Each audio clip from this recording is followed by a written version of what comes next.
Domestic dogs come in a stunning variety of shapes and sizes, and different breeds wear different coats. They can have short hair or long hair, or fur that's straight, wavy, curly, wiry, or smooth. To find the genes responsible for this furry rainbow, scientists scanned the DNA of 1,000 individual dogs from 80 different breeds, and they found that every coat's appearance boils down to 3 simple traits: length, curl, and texture, and that each of these traits is controlled by just one gene. So a long-haired golden retriever has one variant of a gene called FGF5, whereas a short-haired lab has another.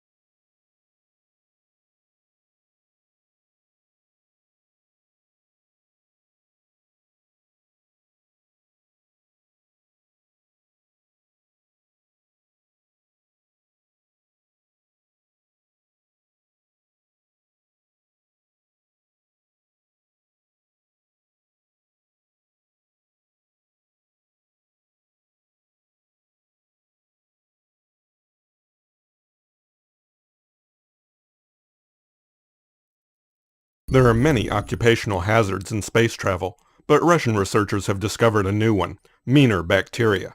Scientists launched colonies of bacilli and E. coli into space, and found they undergo significant changes, and not good ones either. The bacteria became much more aggressive and started to eat spaceship components. That's because they began to produce unusual enzymes, probably because of exposure to cosmic radiation and the lack of gravitation. The study on board the Mir and Photon 2 spaceships found that the changes occur even during short flights of 10 to 14 days. The bacteria change size and shape, and their DNA changes too. Some genes that are dormant on Earth switch on, producing the enzymes.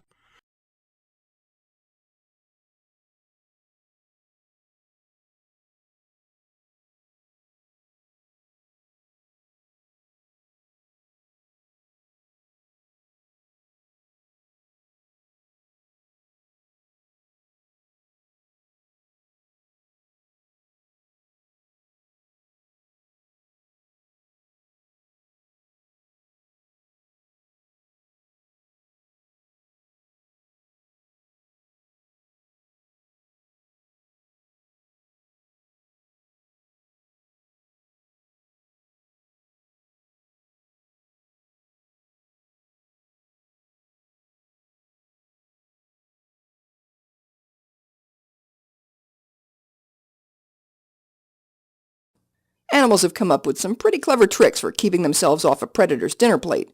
Some use camouflage, adopting colors and patterns that help them blend into the environment.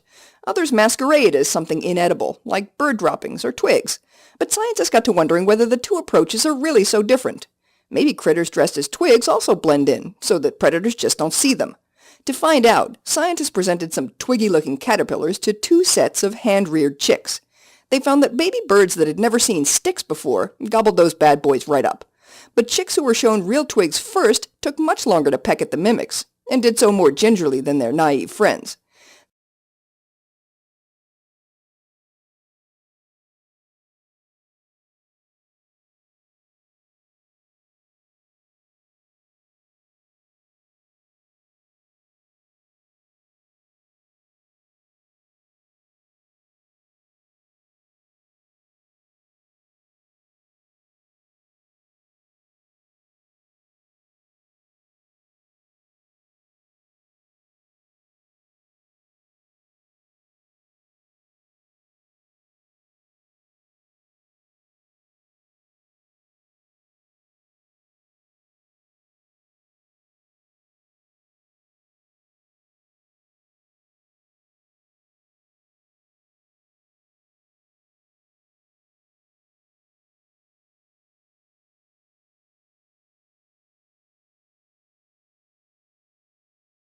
The researchers at the NYU School of Medicine identified 182 species of bacteria, including a dozen new ones, in swabs taken from the arms of 6 healthy volunteers. Their study marks the first full-scale expedition to catalog the biota that calls the human epidermis its home. The microbes that live in and on our bodies outnumber our own cells 10 to 1, so they're an important part of our personal ecology. And it turns out the zoo of bacteria on one person's skin is very different from the zoo on someone else's.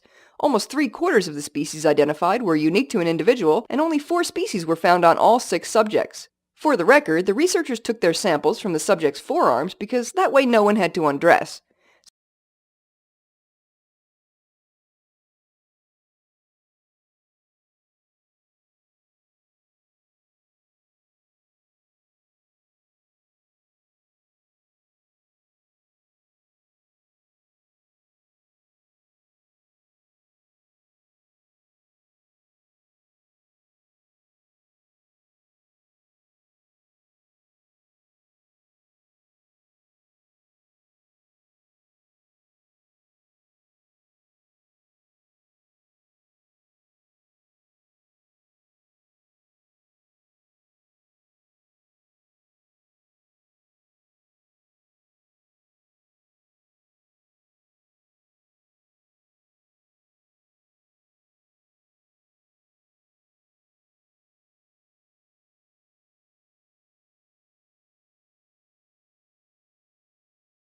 Vorey-Sunuzzi and Montagnier discovered HIV. Shortly after reports in the early 1980s of a new immunodeficiency syndrome, researchers all over the world raced to find the cause. The 2 French scientists cultured cells from lymph nodes of patients. They first detected the enzyme reverse transcriptase, which meant that a retrovirus was active.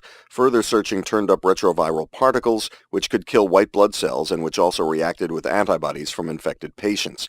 These discoveries made possible unprecedented rapid development of blood screening techniques and of new antiviral therapies.